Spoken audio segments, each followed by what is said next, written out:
Hi, my name's Heather Plude. My whole family got sick from toxic mold. We remediated our house and threw out almost everything we owned and ripped the house down to studs. And it took 10.5 months, and my husband doing it himself, and $40,000 to remediate it. And we moved back in February. In August, I started getting sick again.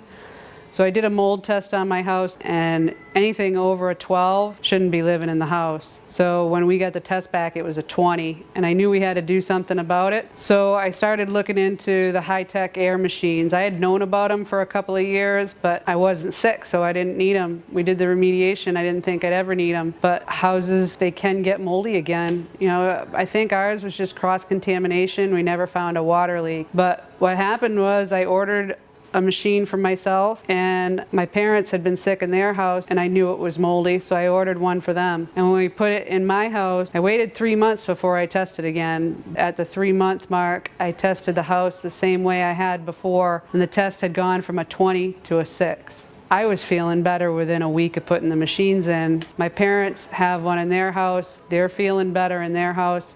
And now I can go visit my parents. They were done testing over there, and the mold spore counts went down to almost nothing. One of the things that was really impressive to me was when we first did the test in there, it was a spore trap test. Shows how much is in the air, and it showed an 80% coverage with 5 minutes of testing. The second time we did the same 5 minutes of testing, but it was down to 3% coverage.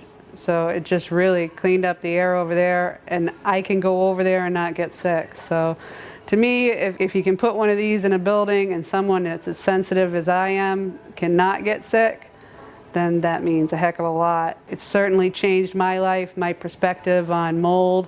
You know, I thought we were going to have to throw everything out again, and we were able to stay in our home and keep our things, and you know, it seems like life's back to normal. So I recommend getting a mold test if you're not feeling good. Find out if mold is your problem. If it is, get a high-tech air. Get the right one for your square footage of your house, and do an after test after you run the high-tech in your house, and prove it to yourself. When you get that after test and you see the mold counts go down, you'll know that you did the right thing.